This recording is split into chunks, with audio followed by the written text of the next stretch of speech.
Okay. It's recording. Okay. Now it's recording. Sorry, guys.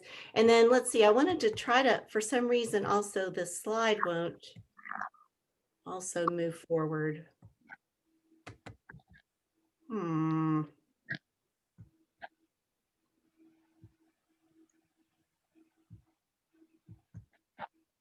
Terry, in the bottom left-hand corner, almost impossible to see, but you'll see a few controls, back arrow and a forward arrow. To click on the mouse, it'll be in the bottom left for PowerPoint when you're on share screen. Yeah, I'm using my mouse, but it's not clicking. All right, let me see if I can do it. See, I'm seeing it, but you guys aren't seeing it. Do you have an idea? Yeah, we only see board of directors slide. But you could try the page down button if you have that on your just keyboard. did. Yeah, see, it's changing it from my view, but it's not changing it. It's not changing it on your view for some reason. Let's see. There we go. Got it. Yay. Now you see it? Yeah. All right, good. So sorry about that, Greg. But you know, like I said, we're all learning. So I'm going to try one more time. There's your wonderful staff. Yep, so there's the staff pictures. Well, I tell you what the problem is. The problem is the double screen. It keeps moving it over. So let me try that.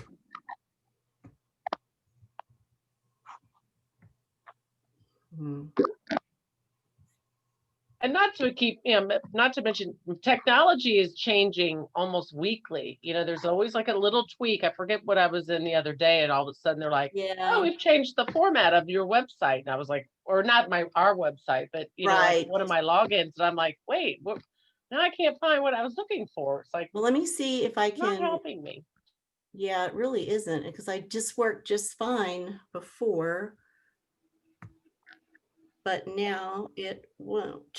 It's okay, Terry. Let's just go on to Greg's. Yeah, Greg, you go ahead and I will try to fix it so that we can keep this going. Absolutely. Yeah. Well, thank you for having me. And it's great to see everyone with NAMI San Antonio. As always, it's always a privilege to be with this group and to visit with you. As Terry mentioned, I'm the executive director of NAMI Texas, and I'm here today largely just to thank NAMI San Antonio and congratulate NAMI San Antonio on having a terrific year in the face of unprecedented adversity and obstacles. NAMI San Antonio has, in my view, thrived. And not everyone has, but NAMI San Antonio has found a way to do that. And I will say, in the NAMI world, a well-rounded affiliate is engaged in the basics of, you know, education and support and advocacy. That's the bread and butter of what NAMI does. And a well-rounded affiliate doesn't just have the capacity to do this work right now in this moment. It has the sustainability to continue and to grow into the future as new opportunities and challenges emerge. A well-rounded affiliate has the necessary human capital to carry the work forward and strategically position itself for an evolving landscape, a rapidly evolving landscape. NAMI San Antonio certainly meets these criteria for a well-rounded affiliate. And there's plenty of evidence being provided for that today in your annual meeting. But I'll make the case that NAMI San Antonio goes beyond the term well-rounded affiliate. NAMI San Antonio is a partnering, collaborative affiliate. And what I mean by that is NAMI San Antonio sees the big picture for what it's going to take for NAMI to position itself as a leader, not just in San Antonio, not just in Bexar County and surrounding areas, but across the state of Texas. NAMI San Antonio knows that its success is influenced by the success of other affiliates and of NAMI Texas. Knowing that NAMI San Antonio is proactive in uplifting NAMI across the state. This is where I'd like to give one example of that. I want to make sure that everyone knows that the president of NAMI San Antonio, Doug Beach, leads the premier advisory committee on behalf of behavioral health issues for the entire state of Texas.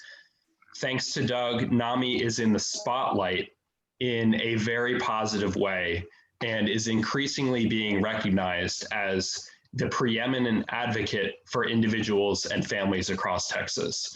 This is something that has been cultivated over a long period of time. NAMI San Antonio deserves a huge amount of credit for that recognition. And of course, NAMI Texas is actively engaged in advocacy work in our state. And it's something that, you know, is not just possible on the state level. I think a lot of times people think, you know, NAMI Texas is the entity that is responsible for mental health advocacy in the state. And we do have a leading role in that work, but we can't do it alone. And NAMI Texas just had our annual meeting over the weekend. And I believe I made a comment to the effect of, you know, NAMI Texas's most important partner in our state level advocacy work are the affiliates and the members, the local organization and the boots on the ground. Those parties are the most important ingredient to the success of our advocacy work, because the affiliates and members have the local connections, has the local political capital to really move the ball forward. And so NAMI San Antonio has made that recognition. And I want to, you know, thank you for that. There's a fundamental recognition by NAMI San Antonio that we must partner, we must collaborate, and we must advocate together in a coordinated fashion across the state for the betterment of all of our communities, but especially those that are underserved and marginalized. For example, NAMI San Antonio played an active role in helping NAMI Texas put together our new strategic plan. And this is the statewide strategic plan for NAMI Texas. And part of that strategic plan focuses on affiliate support and affiliate development. Another part of that strategic plan focuses on diversity, equity, and inclusion. And NAMI San Antonio had an active role and an active voice in ensuring that that strategic plan has a significant focus on affiliates across the state, not just the San Antonio area, not just NAMI services in the San Antonio area, but affiliates across the state. And NAMI San Antonio encouraged us to make sure that diversity and equity and inclusion was central to the strategic plan. NAMI San Antonio mentors and coaches other affiliates across the state. And NAMI San Antonio was partnered with NAMI Texas in pulling together what was going to be our 2020 conference, which was going to be in San Antonio this year. And unfortunately, it wasn't possible, but we were able to pull off and are pulling off a number of different webinars and a keynote speaker that we had from Haven for Hope. So the offerings that we have been able to make available to increase education and awareness in our state has had a significant San Antonio and Bexar County focus this year. And that has a lot to do with NAMI San Antonio's willingness and desire to partner. It's an absolute privilege to work with and collaborate with NAMI San Antonio. We're heading towards what will be one of the most important legislative sessions of any of our lifetimes. And we have a big opportunity ahead of us.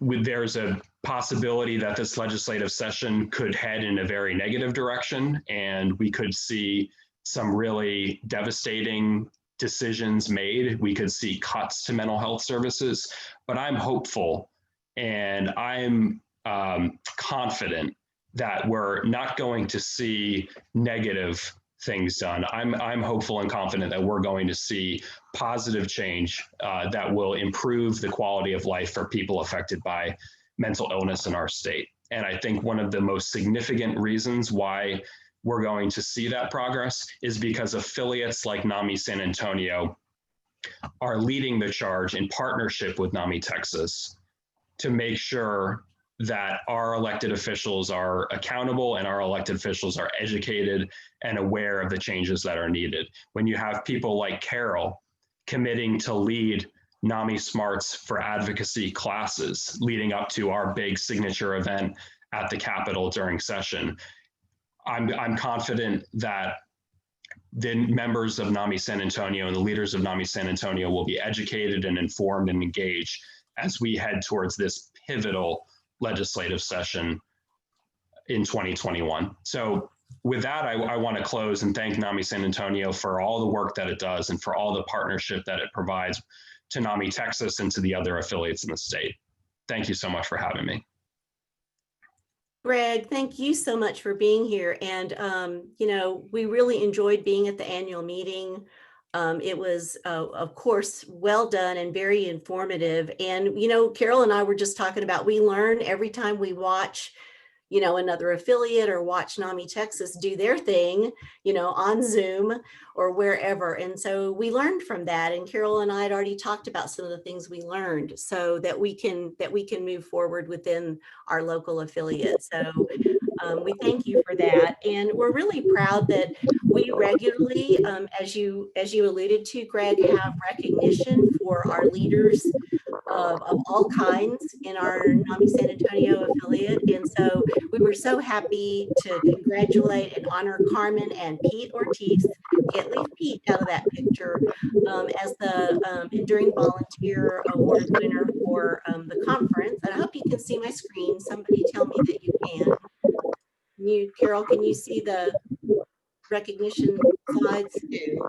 Perfect. Great, but someone needs to mute. Yeah, I'm trying to mute. I've been trying to help mute some folks. Let's see. Sorry, So there we everyone, go. please mute Got it. yourselves. If you're not speaking, please mute yourselves. Yes, please. Thank you. Jay So Anderson, please mute.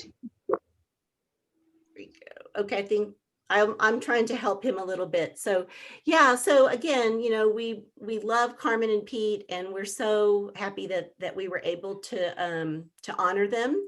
And of course, Greg mentioned that Doug serves and is actually chair for the top two. He's the chair of the Behavioral Health Advisory Council of the Texas Health and Human Services. And then he's also the chair, not a member.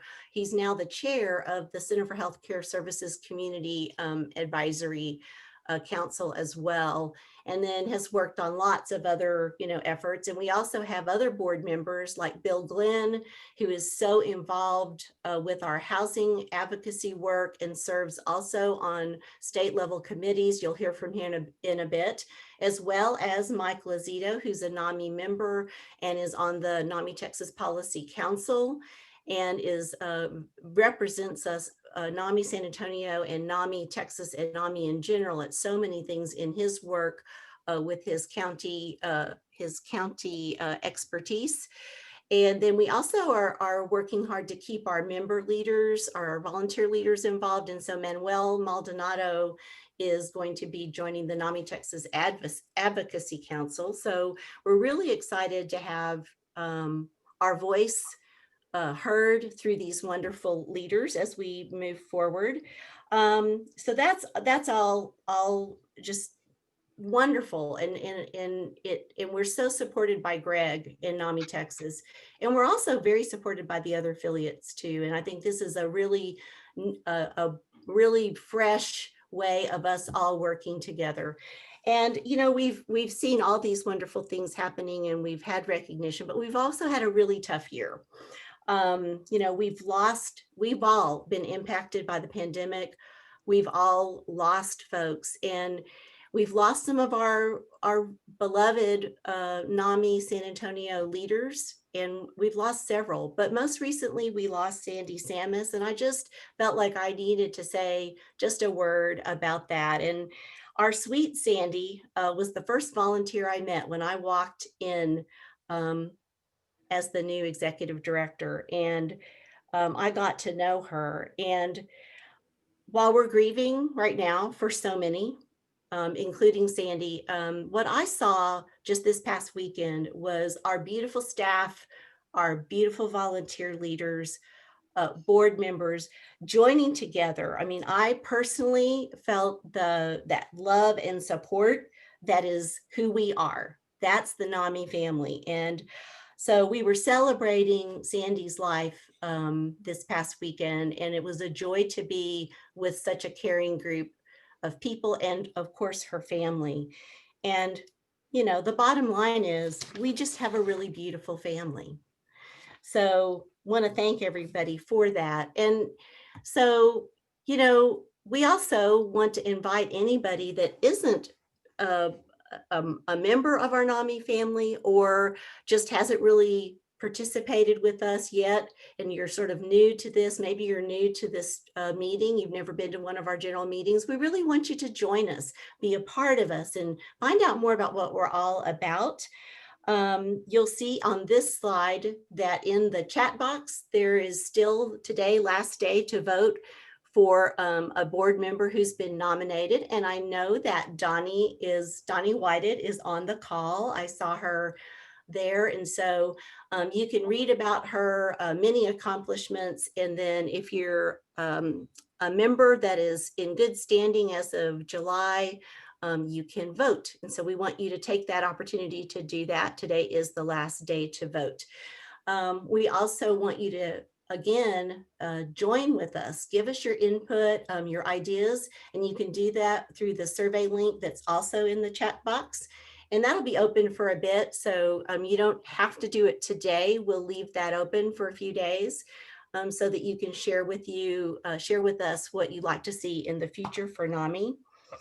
So now I think we're going to keep moving along, and I'm going to get to Verna's slide, and I'm going to invite Verna to jump on in. And I hear that our guest speaker, Betsy Davis, Dr. Davis, is here as well. So Verna.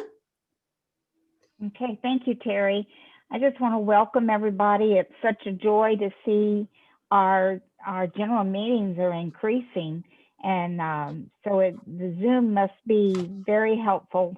Like Doug was saying, learning new ways to be resilient. And I'm seeing that all over the place. So just want to welcome you all.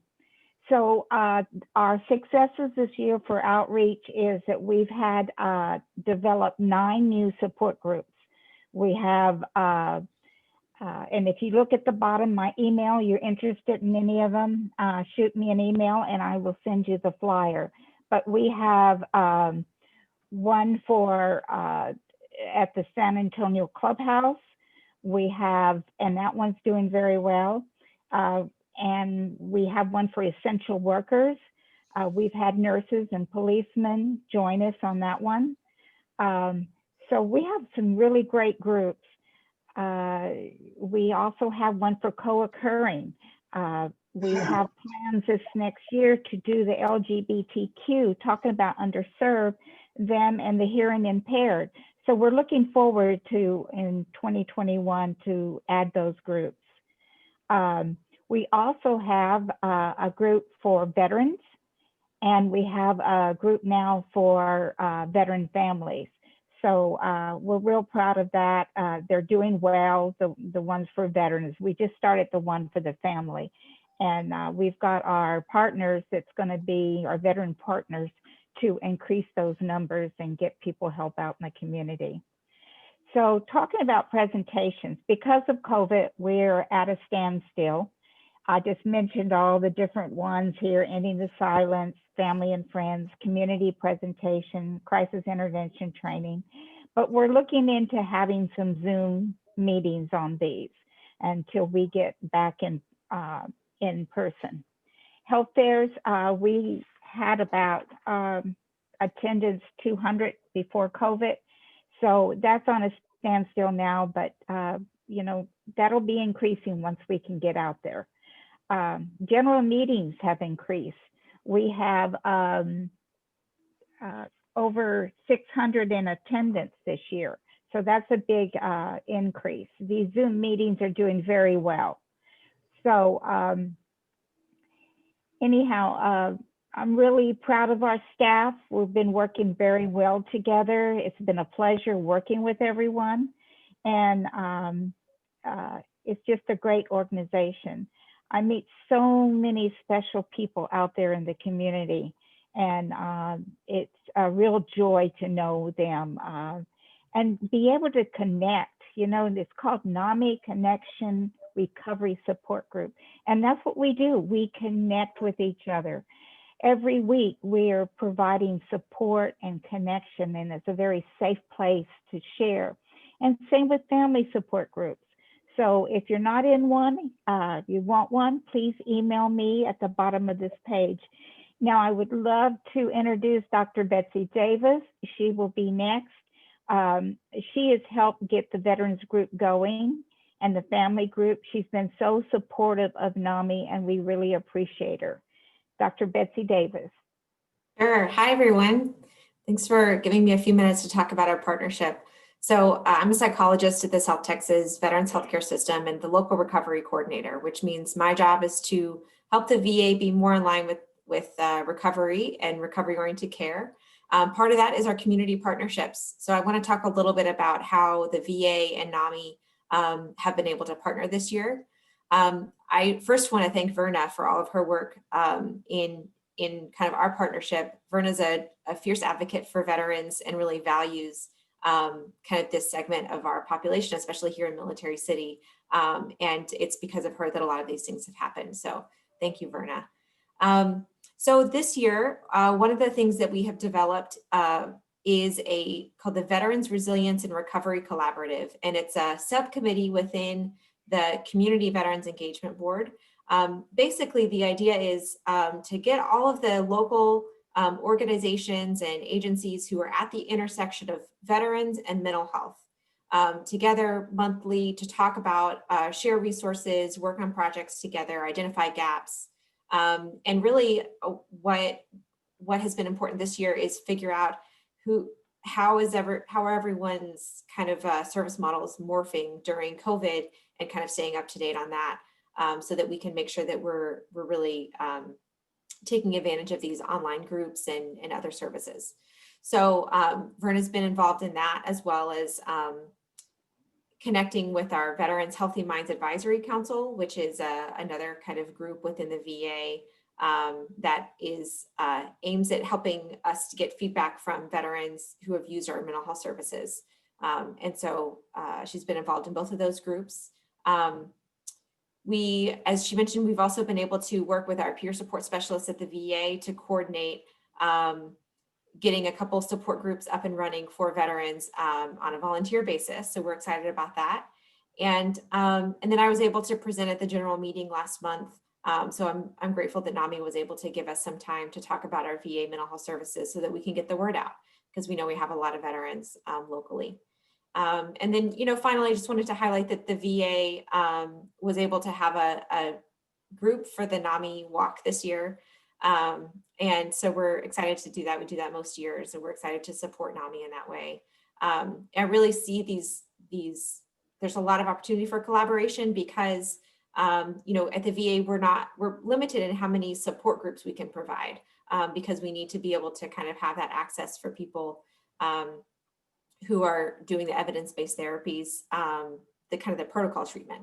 And so we love to be able to refer to these ongoing support groups because veterans need that as well. Everyone needs that as well. And so we're excited to be able to kind of have that two-way referral and that partnership. Anything else you wanted me to touch on, Verna? No, that was great, Betsy. Thank you very much. Thank you. Thank you so much, Betsy, for always faithfully attending the meetings and providing your expertise all the time. So we really appreciate that. You too. And I think Carol is next. I want to click on her slide. There you go, Carol. All right, then. Thank you very much, Terry. And thank you, Dr. Davis, for your input. And thank you, Verna. Verna mentioned that we really do have an outstanding staff of 5 people that work together very hard to do the things that we know will actually make a difference in our community. And I think that's one thing that we really want to be known for. that NAMI San Antonio as an affiliate, NAMI as a whole, we want to be difference makers because there are so many people that need us, we need them. And so we are working very hard to do all that we can to make things happen. I am accountable for the education department and making certain that our signature classes are made available to the community. So I'd like to cover just a few of our accomplishments from 2020 and let you know a little bit about our plans going forward. At the end of 2019, our end of year status, we were very proud of it. We had completed a total of 31 classes in 21-19. That's of all types, including family to family, basics, and peer to peer. So our goal for 2020 was very aggressive. We wanted to complete a total of 35 classes. But guess what? We had to face a very significant challenge by the name of COVID-19. COVID hit us in March of 2020, and none of our lives have been the same since. So we had to figure out how to pivot from in-person traditional classes to the online Zoom platform. And it was definitely a challenge. But our leaders prepared themselves for the Zoom online training by doing training and more training and practicing and more practicing and more practicing, and we're still practicing. But we have come a very long way. We're very proud of it because we've been able to do all that we can to not let the community down. So in addition, another way we met the challenge was that the staff began working remotely from home. And our teaching leaders as well, our homes were retrofitted so, we could have adequate work at home offices. And our teaching leaders, bless them, they have really met the challenge successfully. So much so that to date, we have managed to complete 17 total classes through the end of October.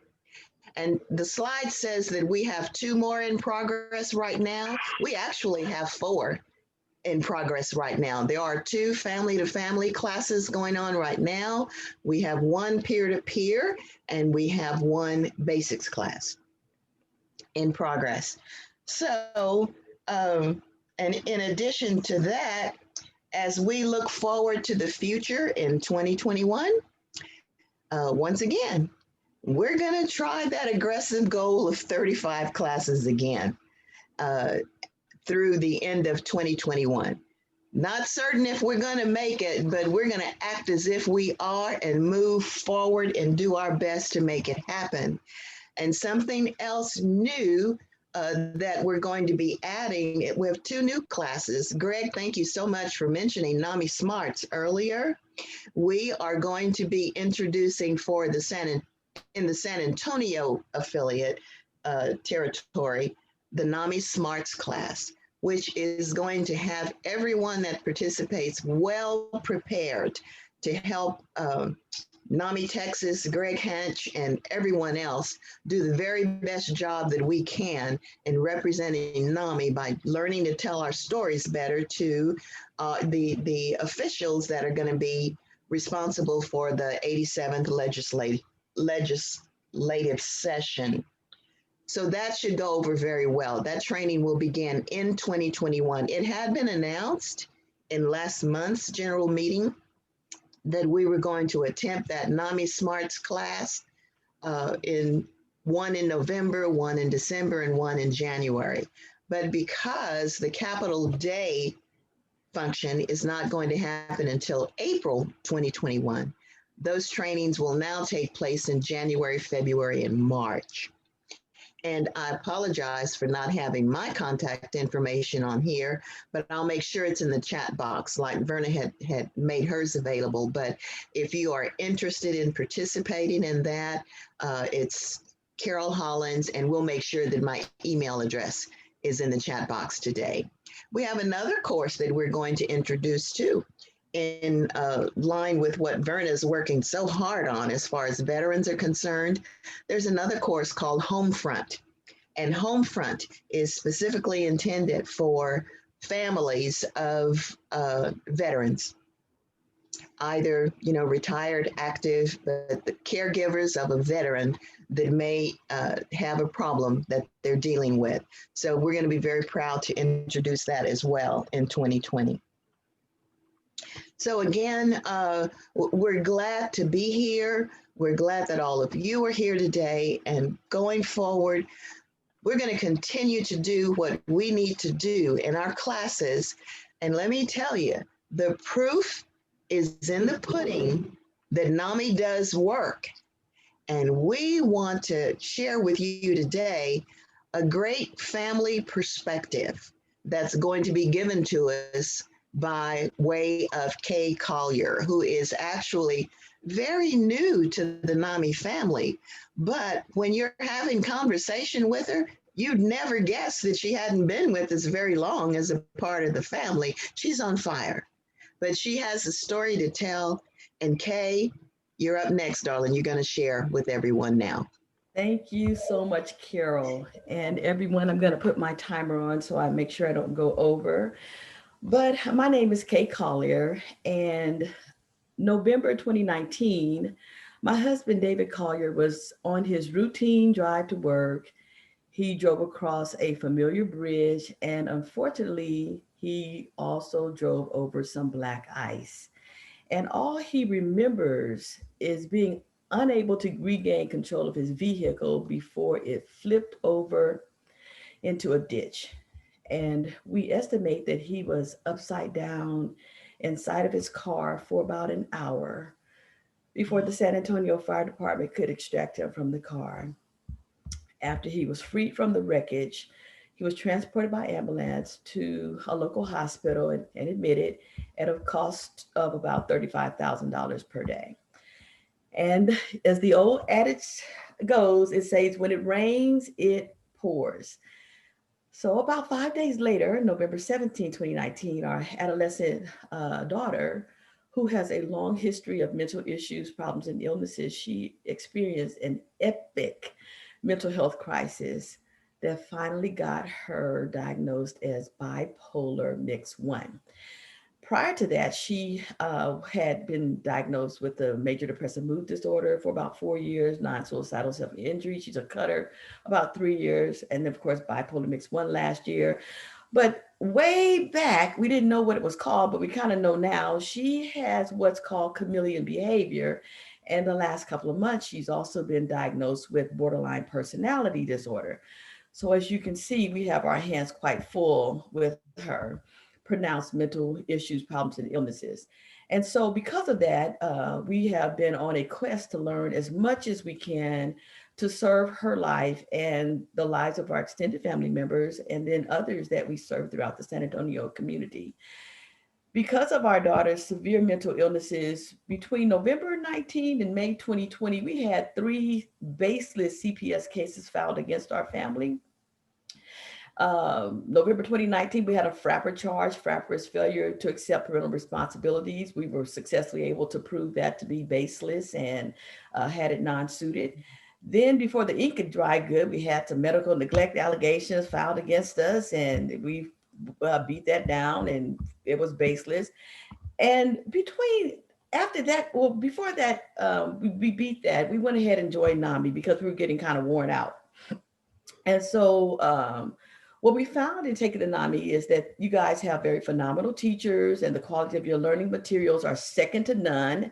But before we could get the allegations, settled, we had a 3rd round of CPS attack against our family. And this time I was being accused of human sex trafficking and other baseless allegations. However, without an investigation, our home was raided, my brother was hunted, my son was removed and taken to a shelter. Priority one was getting our son returned, which we did. And priority two was clearing the names of other people that got caught up in this allegation, one of whom was jailed. So we got my brother's name cleared and the gentleman that had charges filed against him. We worked with the attorney from the sidelines to get those charges dropped and him released from jail. So we know that Senate Bill 1889 was what we were trying to leverage on that first November case. And prior to that Senate bill, there were several families who were just absolutely, mishandled by CPS. And even now, there are many, many families that are being absolutely mishandled by CPS because they're failing to investigate claims.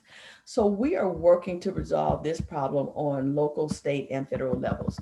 A few days ago, my daughter called and she said, "Mama, I did not try to intentionally lie.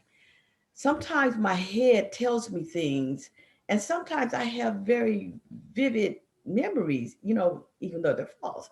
And we told her that, the reason these CPS cases keep coming up and getting put down is because the facts and the science do not support the allegations. However, it may have something to do with the borderline personality disorder problem and or the chameleon behavior problem that she's had. We're still trying to figure it out. But all we know is that if she reads a book, if she hears a song, if she's around people who've experienced ABC or XYZ, then she tends to adopt those stories as her own. So that's what's causing us to have a lot of problems. But nevertheless, in conclusion, NAMI has given my husband a safe place to share his story, address the PTSD from the wreckage, emotionally heal. He's going to be fine. Our daughter's going to be fine as well. NAMI has given me a safe place to tell my story. And after we speak in the NAMI arenas, no one falls out on the floor, no one faints, so we're very grateful for that. But the number one thing I can say is that NAMI has given me a safe place to pull back my bandage and show my gaping wound. And what NAMI has done is poured in the wine to cleanse the wound and the oil to soothe it. NAMI literally saved us from drowning, and now we're easily navigating through our troubles. We're helping our community. We're in communication with our state senator. We owe NAMI a debt we can never repay. NFL around my house now means NAMI for life. I'm asking that we stay together, make lives better for many. We love you and we thank you so very much. Amen. Amen. Hey, Kay, thank you so much. And Kay and I've already been emailing about some other things that I think she's going to be a wonderful advocate for, specifically around youth mental health. So Kay, thank you so much for taking this time and really inspiring us, and all your kind words. We appreciate it. So more good things happening with NAMI, and we're going to bring CJ on to talk us through what we've worked on over the past year in a very difficult time in regards to events and fundraising and so forth. So CJ, I don't know if I can see you myself, but I know you're there. I'm here. Yay. Wow. How do I follow Kay? Yeah. Talk about an amazing journey and what fighters and, what do you call it? True grit and determination is what John Wayne would say. And kudos to you. But many people need to hear that story so they don't give up, like you said, drowning. And it's okay to rip off the Band-Aid because, a lot of nurses here at NAMI. So, wow. So yes, thank you for joining and being so committed to help us, especially in 2021. So yes, my name's CJ or Cynthia. You can call me either one. I'm the new marketing and development manager. As Terry mentioned, I started actually the very end of February, just weeks before the entire world kind of realized we're in trouble. So this has been an interesting orientation to say the least, working remote, but I have to commend the staff because, we worked constantly by phone.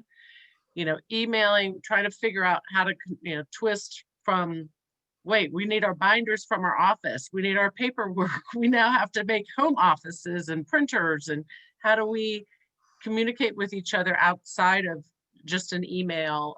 So lots of texting, lots of Zooming.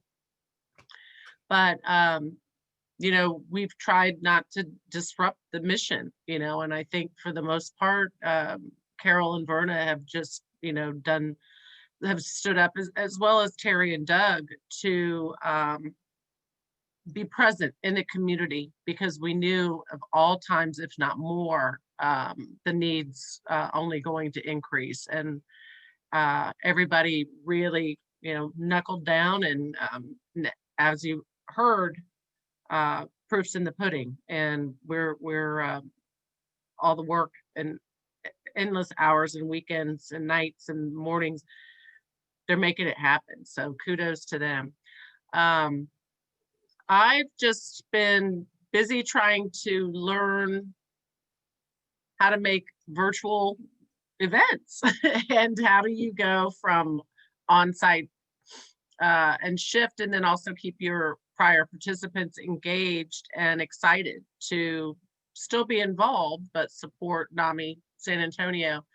So April was kind of our hiccup month because we wanted to postpone the luncheon, which is a Visionary Awards luncheon. And it was going to be at the First Presbyterian Church, but they shut that down, and we knew it wasn't going to be traditionally what it, or historically what it was. So we were still able to raise some funds. So we just kind of marched forward to focus on the rest of the year and whatnot. So fast forward into May, we were ramping into the NAMI Walks, which our event is in the fall, but the spring, there's many affiliates that do spring events. So it became a huge thing. And if Greg's still on the call, I know he worked with some of the affiliates in Texas that were involved in May, but they came up with, because of Mental Health Awareness Month in May, a National Day of Hope for NAMI on May 30th. And so we had to quickly ask all those affiliates, who some had in April, some were scheduled in June, some were in March, if they could shift or pivot, which I'm just going to hate that word. And my New Year's resolution is not to use it in 2021, is try and have as many affiliates across the country do their walks on May 30th. And I don't have the number, but many people scrambled and shifted to do that. So it was the last day of the Mental Health Awareness Month. But we found it was actually worth the added work, and we were helping with that and contributors to that. And then we also were able to glean the information to say, like, what are the lessons learned?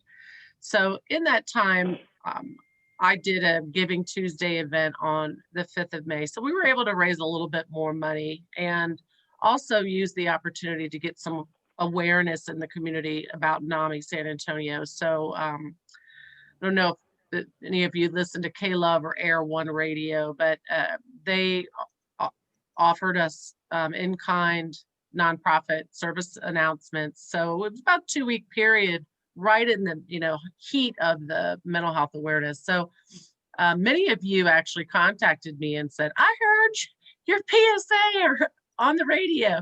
So at least I know they've got the right audience. So that was neat. And then fast forward into October was our NAMI Walks that we had to make virtual. And so it was renamed as NAMI Walks Your Way. So whether you want to cook, knit, whatever your self-care go-to is, that's how we've kind of shifted to not just make it about going on a walk. It could be a bike ride, it could be a run.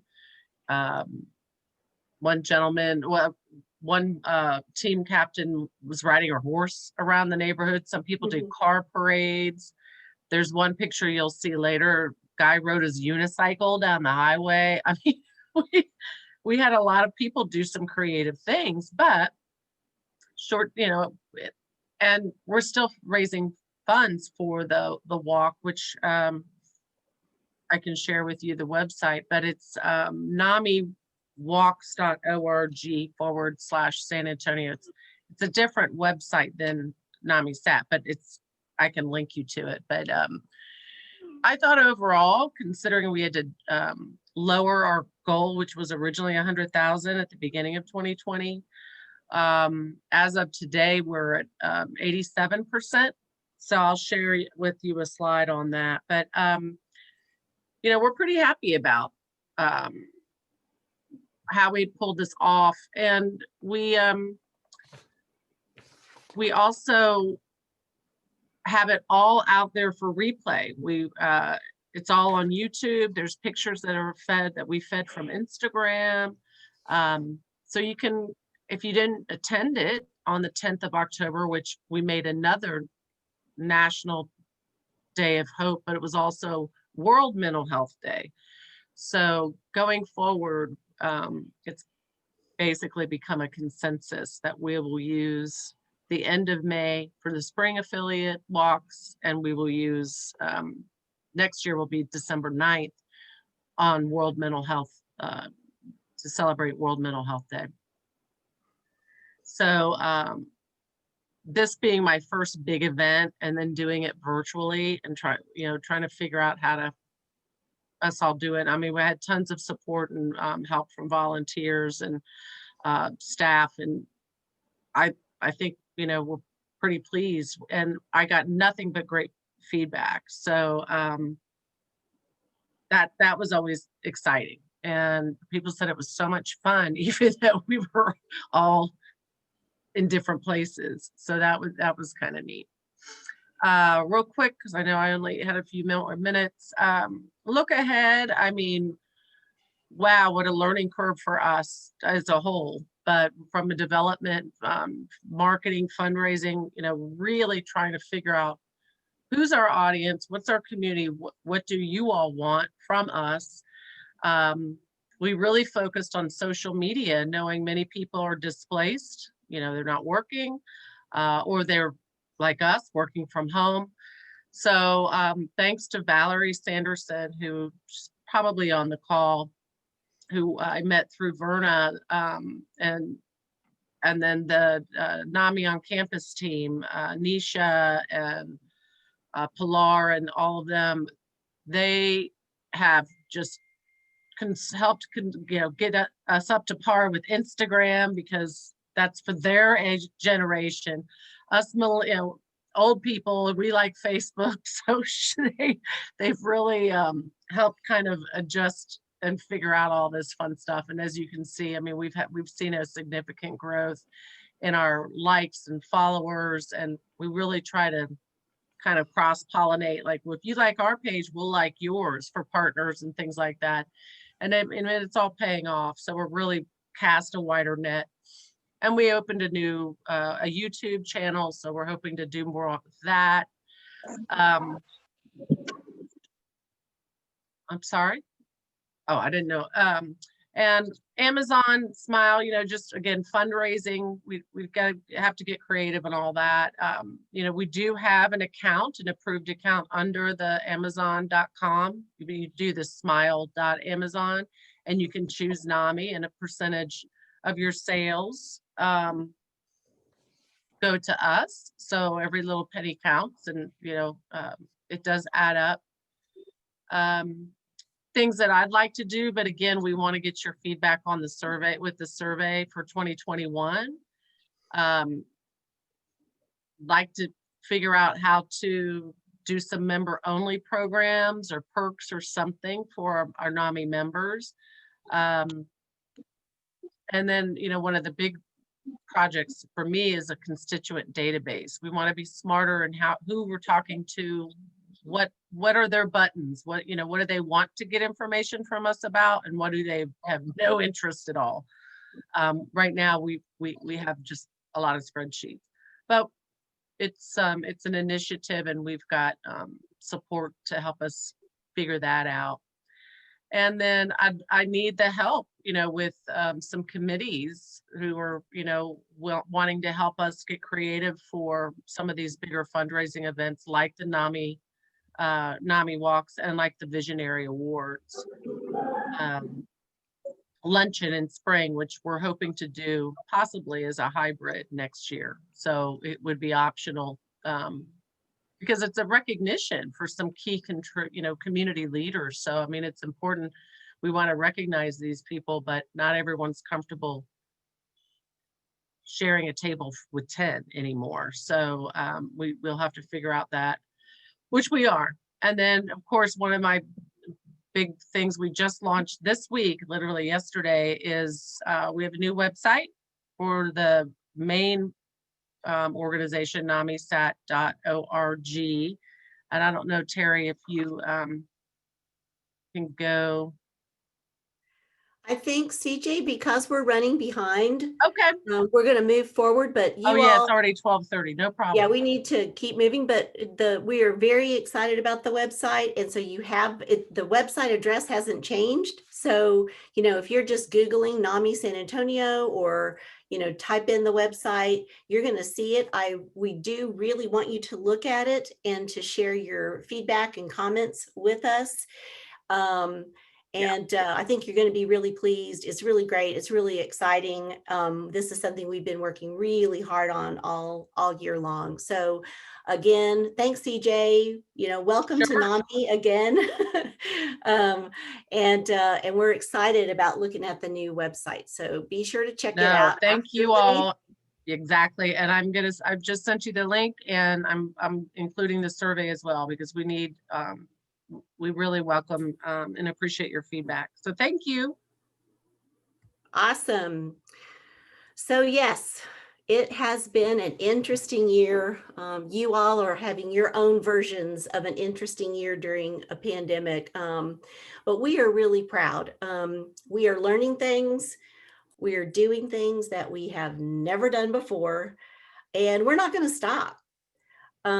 We sustained 5 paid staff and supported and sustained a whole bunch of wonderful volunteers during the pandemic. And that in and of itself is a really big accomplishment. So we're very happy for all the work that everyone has done to sustain us.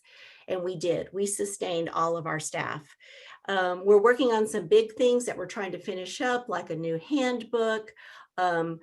We're doing other normal things successfully, like a successful full audit.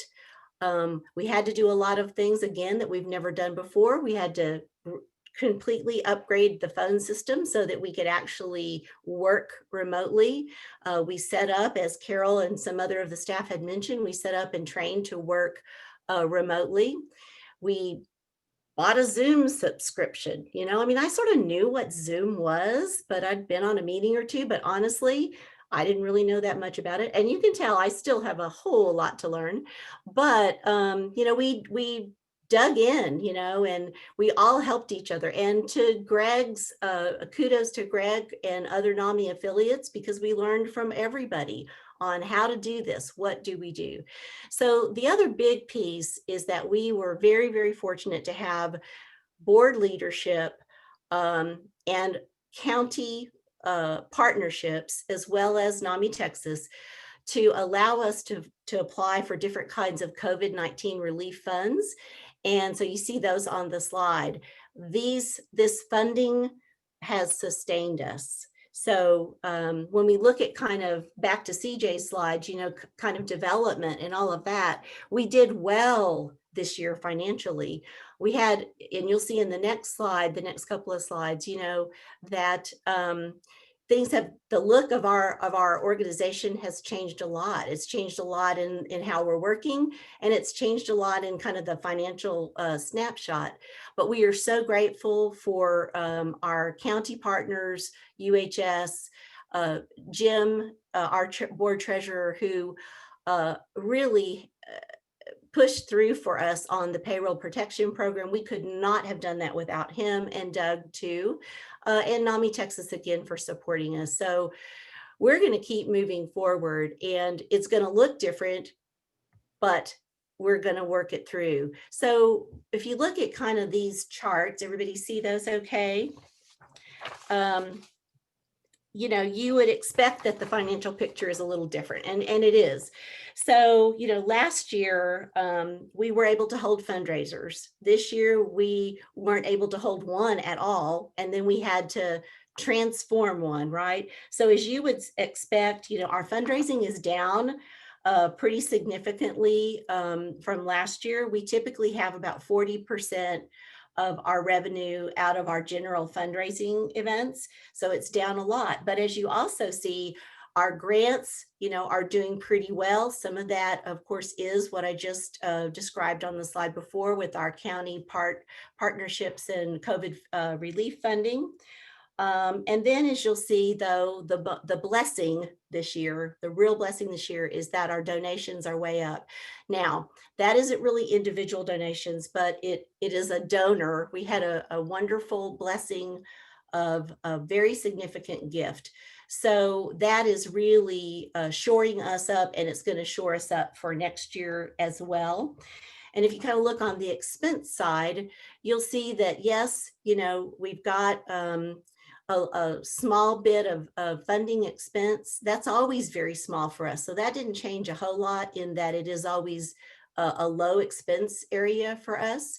Operational expenses and the program services expenses are down a little bit from last year, but not significantly down because we had to do things like buy Zoom subscriptions and, you know, spend some money on technology.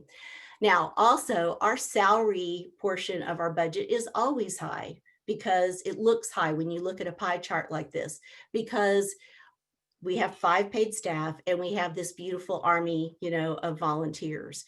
So, but to put that into perspective, when we look at what Verna does, Carol does, and then even what CJ does with, like, for instance, supporting the Pathways to Hope program, and then what I do and also what Kima does, we all have a pretty big part in the program side of things. So our administrative costs are really still at about 25%. So that's really, really great. That's really, really good. So, you know, we're faring well. The work, I think, as some of which CJ kind of talked about a little bit, is next year. And so we just want to continue to ask everybody for their support. And as we kind of revisit how we do fundraising for next year, we'll need your support, and we need your input, and we need you on committees to help us do those sort of things. We need you as partners and sponsors.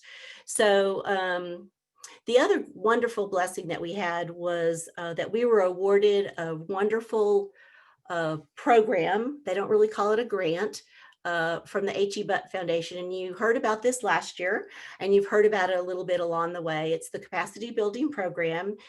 We were accepted in August of 2019, and we have progressed through this wonderful guided work to look at capacity building and what does that mean for us. And you see lined out in the bullets the main points for us for NAMI San Antonio. Infrastructure, we've done some of that. We kind of were pushed and forced to do some of that. We do need to work on fundraising and resource development. That will continue, even though we had to pause some of these goals and objectives due to COVID-19. We'll bring them back in 2021.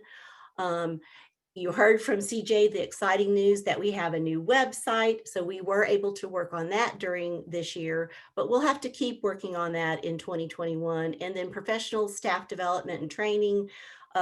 We had hoped to do some things that COVID-19 just didn't allow. So again, we had to push the pause button, but we'll regroup on that in 2021. So the future looks very bright. And you're going to hear at the last part of our presentation about some of the exciting things that have started during a very difficult time. And I won't steal the thunder on those slides later. So you'll hear more about the exciting things that we've been doing.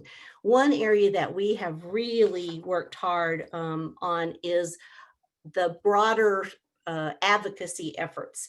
And I have to show you this slide. This is our wonderful NAMI on campus at the University of Incarnate Word. And so again, you know, growing young adults, growing young mental health advocates, this is who they are. And we're so excited about that. And I feel like we're really growing as a NAMI agency, as a NAMI affiliate in the area of advocacy. And you're going to hear a whole lot more about advocacy in the next few slides. So I know we have some of our NAMI on campus leaders and members on this call. And we thank you for what you're doing. And we thank you for being the leaders in our community for other young adults. And we are going to grow this at other campuses. And I know Verna is also very excited about that as well.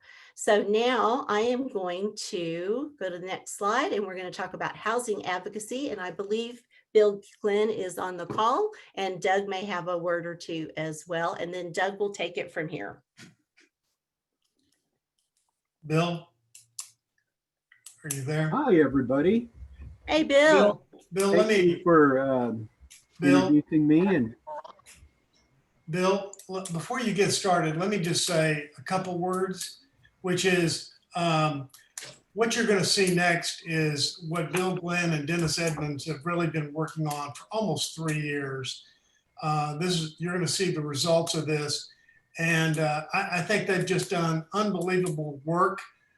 Great quality work. It's been a feasibility study and on how we can support housing through NAMI San Antonio. So I just wanted to give you great kudos, Bill, to you and Dennis. So I'll throw it over to you. well, thank you. Appreciate those comments, Doug. For everyone, the graph that I have here is basically something for you to kind of look at as I talk about what we learned. And what we learned is that people need choices. And there aren't very many choices. Transitional housing, which is the place you go before you move to someplace permanently, are starting to happen in our San Antonio area, and I'm very excited about that. But the number of places where you can live permanently or until you wish to move are very, very limited when it comes to some kind of support. And what we learned was that the housing people don't know much about persons living with a mental health issue. And the people who are dealing with mental illness really don't know too much about housing and the rules around that. And the result is, of course, that there are problems finding homes, there are problems keeping those homes for various reasons. What we focused on was what kind of support, what kind of wraparound services would someone need who deals with symptoms of mental illness on a very frequent basis. Lots of people don't, and so they just need some medical assistance from time to time. Some people have a really intense problem, and so they need lots and lots of guidance and support. We're looking at those people who are dealing with life pretty well, but on a daily basis, maybe a weekly basis, maybe a monthly basis, they need to get a hold of someone and get some assistance. That assistance isn't just clinical assistance like from doctors or therapists, but having to do with everyday things. And so we interviewed lots of people who are peers and who are living the experience. And we also interviewed family through support groups. And then we went out and we visited with the people who are providing services. What we discovered is that NAMI needs to be at the table. Wherever somebody is getting together and deciding what to do about housing or what to do about mental health services, NAMI needs to be there. I certainly encourage all of you to participate as much as you can. The SMART enterprise is wonderful, but that's one piece having to do with the legislature. Some of us are very involved in working with HHSC, which is an agency that provides a lot of mental health services. Some of us are dealing with the justice system where unfortunately a lot of people end up. But what we've learned is that if you have a good place to live, then you can work on getting well and continuing your life. And what this slide shows is that there's a lot of work in helping these two groups, who have a big impact on where we live, where our family members live, don't know much about each other, and we need to educate them, keep them informed and sensitive. Thank you. Thank you, Bill, for sharing about the work that you've been doing. And we're so fortunate to have more of our NAMI family a part of our meeting today. And so I'm going to invite the Anderson family to say a couple of words. Hello. Hey, Mark. Hi. I think the first person to talk should be Jay, because he knows more about the living arrangements than any of us. And I think Jay, he'd be are you there, Jay? Can you hear me? Yes, there you are, Jay. Welcome. Yeah. Yeah, so do you want me to talk about it now? Yes, please. Okay, so I live, there's 3 different apartments that serve the mentally ill for that NAMI is a part of. One is Monarch Place, the other is Viceroy Village, and the other is mine, which is Regal Village. And I can only tell you about mine because I haven't been to the others. But what I like about my community is that the area has plenty of businesses to go to, and it's kind of hard to go to the businesses when it's COVID season, but it's easier and life is a lot more fun when the virus isn't around. I'm sure everybody can relate to that.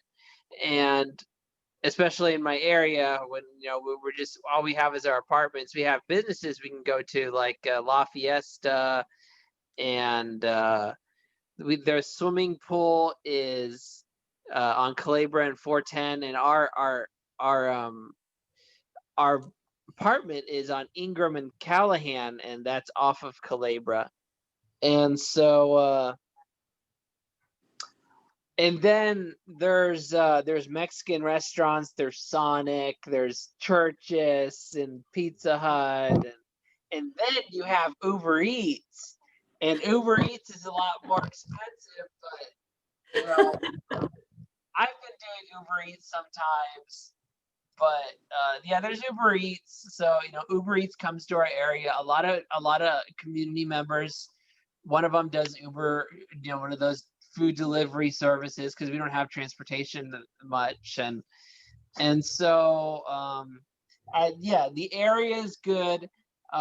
We have a community room, and it has a TV and a fully furnished kitchen and some tables. And we recently got new furniture in our community room. We're getting new upholstered couches and new tables and chairs for the community room. I also like that there's a walkway in the courtyard, in the outdoor area. There's a walkway that goes around in a circle, kind of like a figure 8, and there's a gazebo. And what's nice is we can also have a service animal with us, and we have a porch, and we have community activities when COVID isn't around. And that's about it. There's a barbecue pit too. It's old, nobody uses it, but you can't use it if you barbecue outside. Jay? Yes, sir. Yeah, let me ask your dad a question too, because Mark, what is having the NAMI housing meant to your family? Well, I feel like that Jay has really developed a sense of independence from us, and I'm beginning to think he likes his apartment more than he likes being at home, which is a good thing. And I find that there is a lot more food in the refrigerator these days, and so it's really made a difference in our lives to see Jay move on with his life in the apartment. And it does our heart good every time Jay says, I'm ready to go back to the apartment. He usually spends a day or two at our house just to clean his laundry. And then when he realizes his apartment is a lot more comfortable, especially when it comes to air conditioning, he prefers to be in his apartment. So it's been a real blessing for Josie and I to have Jay have his place to go to, his space, and where he can call his own. Thank you, Mark. I want to, you know, we get more calls at NAMI for housing than just about anything else. And we wish, instead of the 3 apartment complexes that Jay mentioned, we wish we had many, many more places where people could go live. And I think that's one reason why Bill and Dennis have really launched the housing effort, is because we know there's such a need here. But I want to, on behalf of NAMI, I just want to thank you all for talking today. Jay, for your perspective, and Mark, for yours. And thank you for being part of NAMI. You bet. I guess Josie was going to say something, but she may have had to go back to work. Yeah, I didn't see her on, but if Josie's on, if she wants to say something. Yep, I'm here. Okay. Yes, definitely. Mark and I are so grateful for this apartment complex for Jay. It's been a huge, huge blessing. And just like Mark mentioned, it's home for Jay. This is home. Although he comes to our house, it doesn't take long before Jay says, I want to go home. And his apartment is his home. And he takes great pride in his space and his little porch that he can sit and say hello and wave to anybody who's going by. And it is a huge relief. I don't know, there may be a better word, but we have such peace of mind knowing that that if something were to happen to Mark and I, Jay has somewhere where he can call home. Hi, can I say something? I'd like to add to, this is Cecil King with Center for Healthcare Services, and I oversee their supported housing program for, been here now 26 years, and about 24 years of those have been directly dealing with housing for this population. Housing for me is very dear. I'm very passionate when you talk about, giving someone a safe and decent place to call home. That's something that I really truly believe in. I also believe when you're talking about the recovery model, then housing has to be on top of that pyramid. Because, when you give someone that safe place to call home, as Jay has his own home now, you give them that sense of hope. And when you have that sense of hope, then the healing process can truly begin. So I am excited for Jay and his family.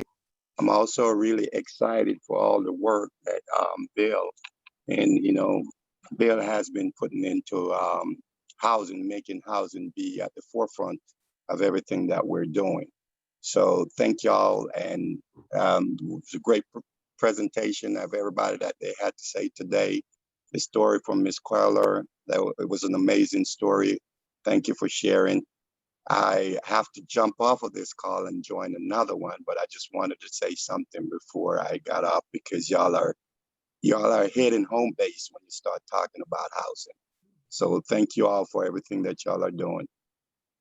Thank you, Cecil, for everything you do all the time. And I think we wanted, thank you for joining us. I think we wanted to do this quick presentation today on housing to emphasize how important this issue is to us. We're going to move through the next several slides real quickly so that we can try to end close to on time. So I'm going to let Mike Lazito tell us about the SMART program and why we're doing a SMART program in San Antonio. Thanks, Doug. Just real quickly, and want to thank everybody for all their hard work that they've been doing. the need is that in a lot of responses for law enforcement, what we found is that when somebody calls into 911, and about 80% of the mental health calls go into 911. So when they have it, you have the fire department where there's a fire, they go there. If it's a medical emergency, then it's an ambulance, emergency technicians come out. And then everything else, social issues, mental health issues, everything else falls under law enforcement. And what we found in our research is that there was a program called the Cahoots program out of Oregon, Eugene, Oregon, and then the STAR program out of Denver, Colorado, which utilized a fourth button where the dispatchers had certain questions, and if it was a mental health issue and it wasn't a violent issue, that an alternate team could respond. So here in San Antonio, we developed a specialized multidisciplinary alternate response team, which is called SMART. And STRAC is the one, our South Texas Regional Authority has provided services, will be the hub for this. And so they're contracting, county provided 1.5 million to them to develop this. And this is basically for suburban Bexar County, right? So this is not the city of San Antonio. When you call 911, it'll be split out automatically. So city of San Antonio calls for 911, go to the city, and then anything else goes suburban, right, on there. So this is for more of the suburban areas of Bexar County. And so they've contracted with Center for Healthcare Services that provide a mental health clinician, a peer support navigator. With the Bexar County Sheriff's Office, they're providing the mental health unit, and the Acadian ambulance that also provides support services when they go out. So we look at it when we get the calls and they're dispatched, that it's generally the mental health person and the EMT, emergency technician, that will go. And then in the background, you'll have the mental health team from the deputy's office, right, there to help support if they're needed. But the response generally will be made by the team. So it's kind of the, sending the right person for the right task, right, on there. And with this team, they've been able to go out. We're just in the pilot phases. It's just Monday through Friday, starts at 2 o'clock in the afternoon, shift ends at 10 o'clock.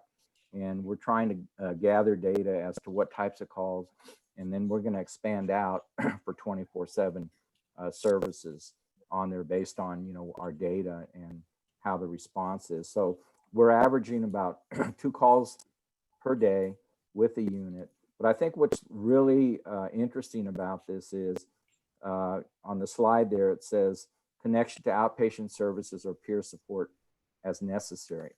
We have found that is the key issue here, because before, when you have a situation, it's like the emergency room. You go in, you break your arm, you break your finger, they fix it, and then they tell you to go to a doctor, and there's no follow-up. Well, on this, it's not the emergency room. It's trying to do the holistic approach to make sure that individuals where there were problems, that we're keeping that person engaged. So that's where that peer support navigator has been very important.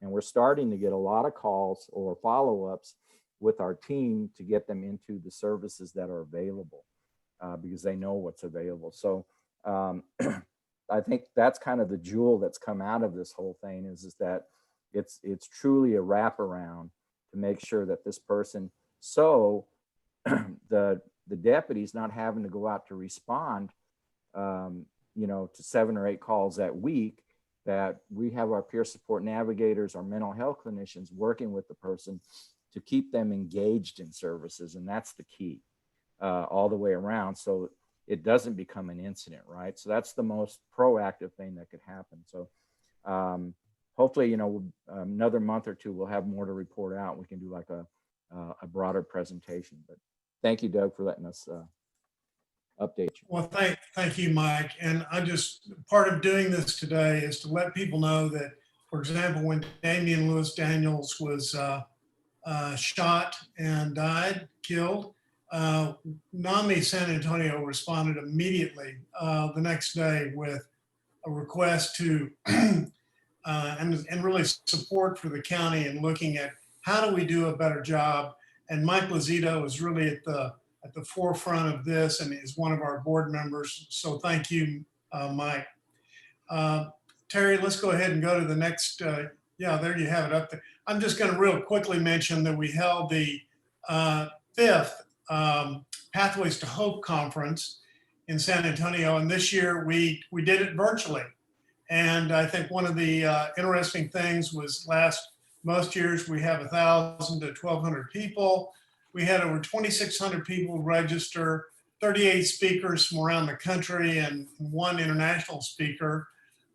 We had people from really not just Bexar County, but across Texas, across the United States, and from 45 countries around the world.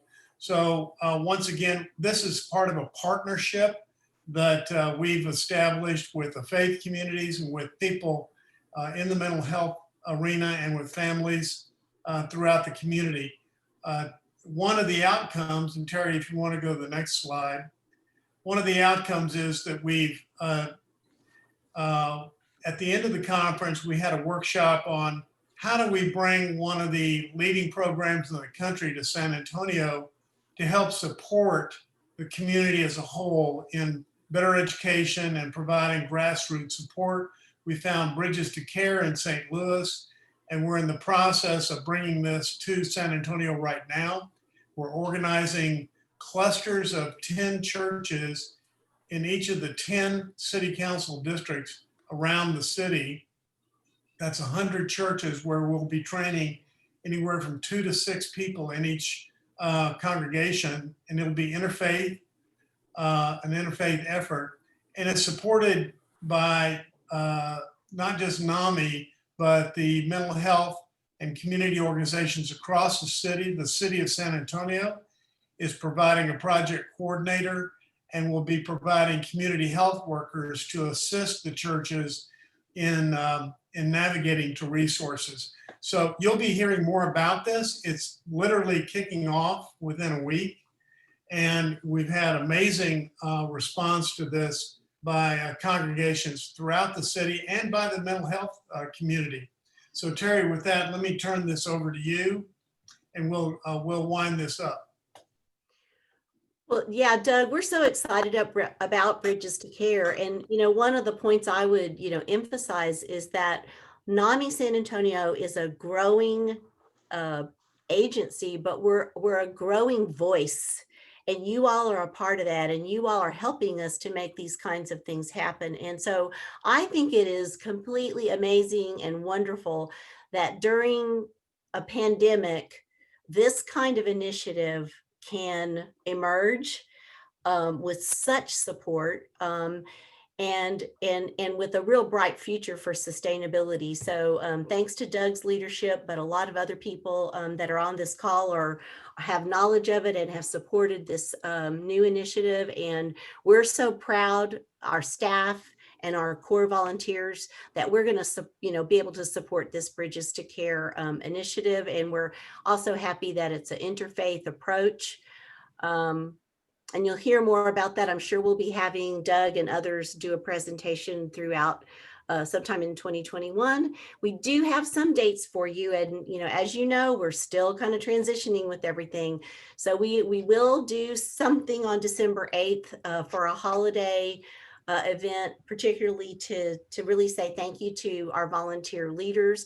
We'll let you know what that looks like as soon as we can.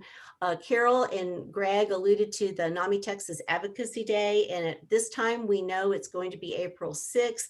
However, we don't know what kind of that might look like in terms of face-to-face or Zooming or however we're going to interact with our legislators. And then we're going to move our spring awards luncheon to probably May this year. Again, those things are all kind of to be determined. So we ran over time, and that was partly for me having technical difficulties, but we just have so much to share with you all. And we're very proud of how we have persevered through the year. And we're really, really excited about a very, very bright future. We're so grateful and we're thankful to all of you for your support, and we're going to need more of it. So please use that suggestion survey to tell us what you're interested in, what you'd like to see in the future in the way of advocacy, as well as general meeting topics and any other ideas that you have for us. And also, I'll just say, since we ran out of time, we weren't really able to entertain questions. But if you do have a question, just email us, any of the staff, and we'll be happy to look at those questions and get them to the right expert to get you an answer. And again, we'll cover some of these new things again in future general meetings. So I think we're done. Thanks for bearing with my lack of technical abilities, but we did it. And again, we're just so grateful to you all. Be safe. And we'll hopefully see all of you at the December 8th holiday event, in whatever format that might take. So thanks, everyone.